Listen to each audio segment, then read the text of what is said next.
Hello, my name is Curtis Burnam, and Jen and we are missionaries with Missionary Gospel Fellowship, and our ministry project is called the Multiply Project. And we basically, what we do is we do disciple making with youth ministries, and we take young people and adults on mission trips all over the world with the focus of really discipling people and sharing the gospel. And I'll share a little bit more about that in a bit. But I want to start by just talking about what a crazy year it has been. Normally, Jen and I in the summer, we would be in Europe. We'd be taking students to two or 9 or 10 different countries in Europe doing ministry, discipling students. And this summer, we were stuck in Florida, and which is very rare for us. And then we also did not get a chance to do a lot of the other travels that I would normally do in youth ministry training throughout Central and South America. So it's just been a crazy year. Um, for us, but also for everyone in the world. It's just unique and different. As I've been talking with different ministries and missionaries and pastors throughout the globe, it's kind of the same thing. We're all trying to figure out what does all this look like as we move forward in the future.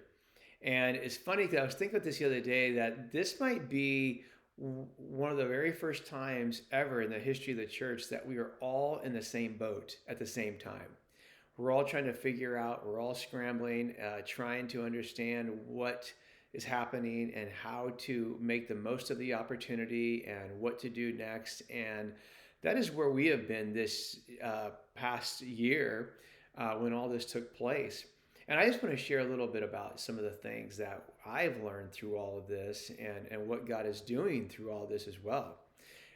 Like I said, being that we weren't able to travel this summer and we were home, it gave Jen and I some time to really think and reflect and see where is it that God is, what has He done in our life, and what has He taught us, and where is He taking us for the future. And I love the theme that we have for our missions conference this year because that's really what God has done in our life. There's been some remodeling taking place. And the first one was we evaluated what is it that we are passionate about? What is the one thing that Jen and I both, from day one, have been passionate about and have loved doing? And we both agreed that the one thing that drove us to do what we do today was multiplying disciple making. And that was our passion when we were in youth ministry full time. And that's why we joined Rain Ministries 18 years ago to equip and train youth ministries and youth leaders to become disciple making youth ministries. And that's why we take students on mission trips. So, with all that, we really realized that we needed to be more intentional and focused. And part of the transition for us was realizing that God was moving us to a different missions organization. And in December 1st, we joined Missionary Gospel Fellowship and resigned from Rain Ministries. And the cool thing about it is they allow us to create our own job description. So Jen and I decided that we were going to call our ministry project the Multiply Project because that's really our heart and passion is to multiply disciple making in the lives of youth and youth leaders and adults. And we have made that transition smoothly. And we are still working a little bit on our support raising that will need to get finalized in the next month or two.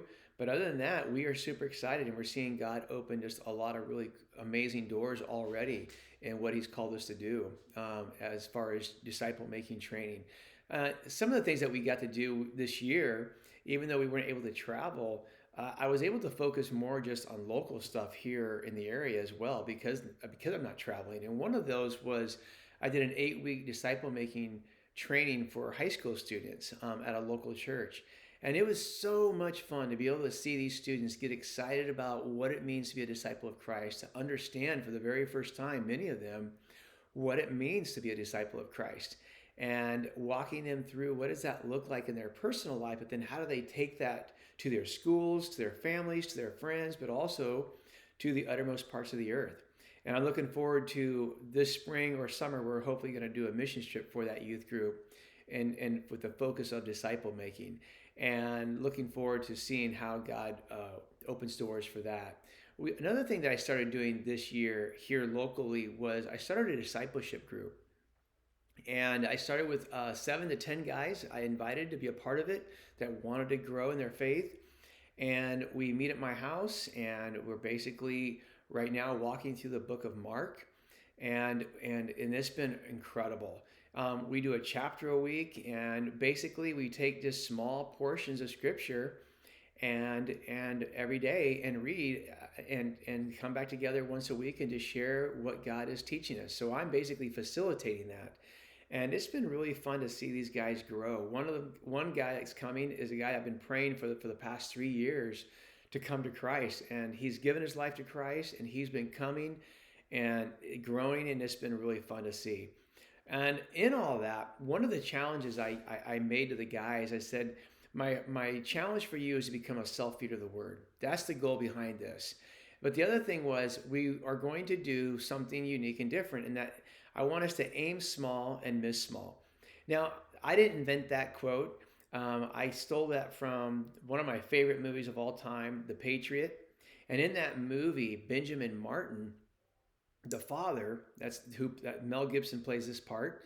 He told his sons, he said, you know what? When you hunt, when you shoot for something, and I got to pull it up here, my notes on my phone here. When you shoot for an animal or something, you want to aim small so you will miss small. And the idea is this: when you zero in on a specific target and you zero in on a specific point, a single point, even if you miss slightly, you're still gonna hit a vital part of where you're aiming. And as I thought about that this year, God has been teaching me something through that. And I think a lot of that He has taught me about is that aiming small is actually something that Jesus did. Jesus aimed small and He missed small. And His vision was so large that He had to aim small in order to accomplish the mission that God had called Him to when He came here to earth, and that was to make disciples. And I just want to read a couple of verses that really have stuck out to me in the reading that I've done with these guys. And they're both found in the Gospels. One is John 3:22, and the other one is found in Mark 3:14. And I'm just going to read these to you. John 3:22 says, "After this, Jesus and His disciples went out into the Judean countryside, where He spent some time with them and baptized." So here we see Jesus. He's with His disciples. He takes time with them, and He spends time with them. Now that word "with" and what the Greek word, what that really means in the Greek is Jesus was rubbing off on, or He was getting under the skin. And so what Jesus was saying is, or what John is saying here, that Jesus and His disciples, they went off to the countryside, and Jesus went out and spent time so that He could rub off on them, so that He could get under their skin, so that He could teach them and model for them what it looked like to follow the Father's will, to live their life with a mission and purpose. And then we see the same thing in Mark 3:14. Here, Jesus appoints 12 disciples. Now, there was a lot of people following Jesus at this time. There was more than just the 12.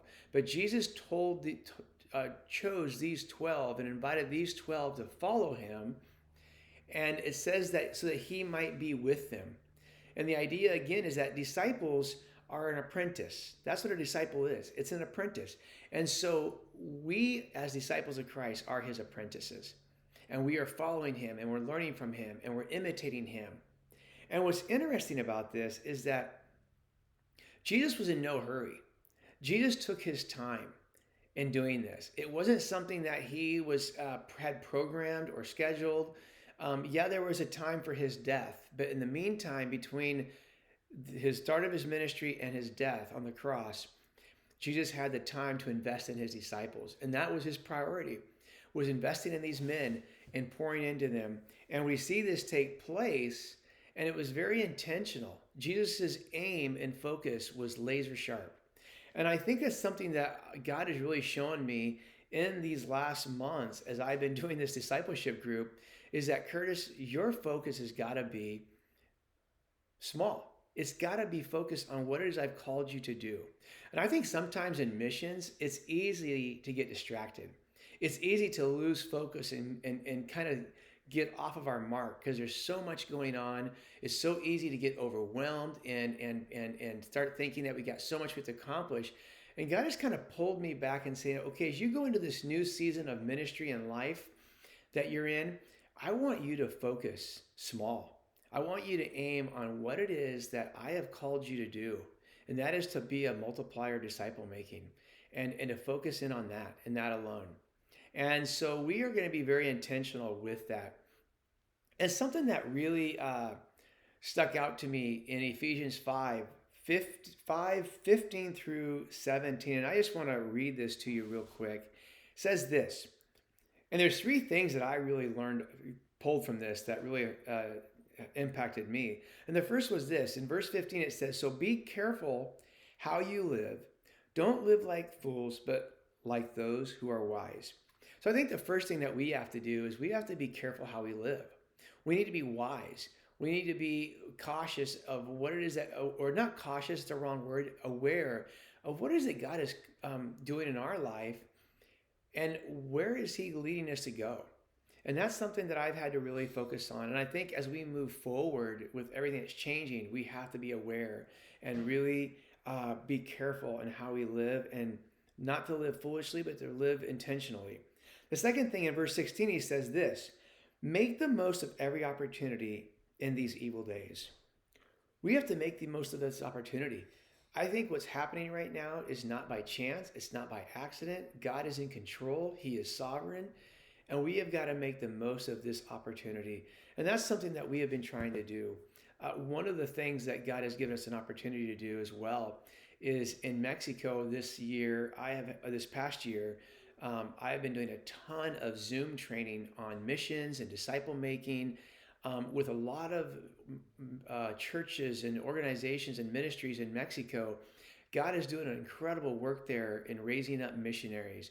And so God has really showed Jen and I that we need to take the most of that opportunity. And yeah, I can't travel there, but on Zoom, I've been doing a ton of trainings and equipping via Zoom. And it's been really exciting to see what God is doing through that. And I think there's opportunities everywhere.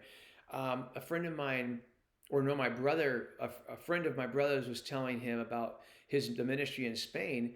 And this missionary is sharing about how they have been sharing the gospel with people for months and months and years. And now all of a sudden, a lot of these people are coming to Christ. They're actually coming to the missionary saying, look, we need Jesus in our life. Our lives are a mess. And with what's happening with the lockdowns and the pandemic and all that, God is starting to soften some of those hardened hearts. And so there's opportunities out there, and we have to make the most of those opportunities. And then the third thing in verse 17, he says, don't act thoughtlessly, but understand what the Lord wants you to do. And I think a lot of times we can live life aimlessly.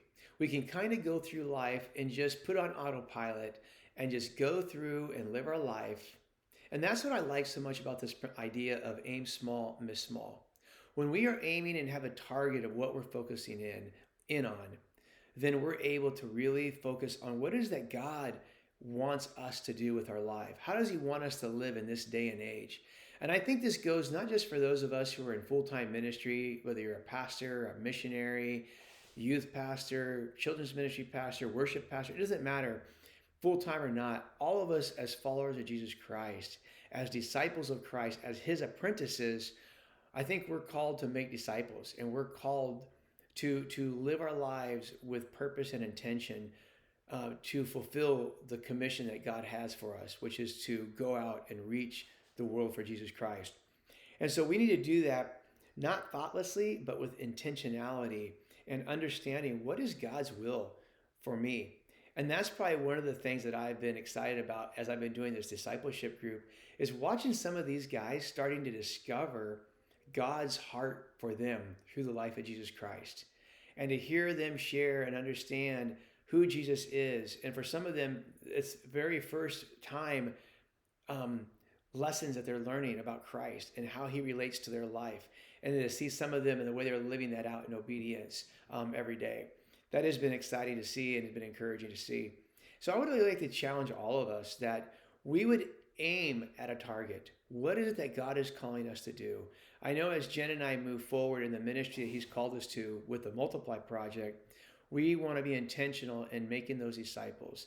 And God is opening up some really incredible opportunities for us this coming year. We're trusting that the Lord is going to keep those doors open and that we're able to get to the places that He's called us to. But as of right now, we know we'll be in Costa Rica the end of this month.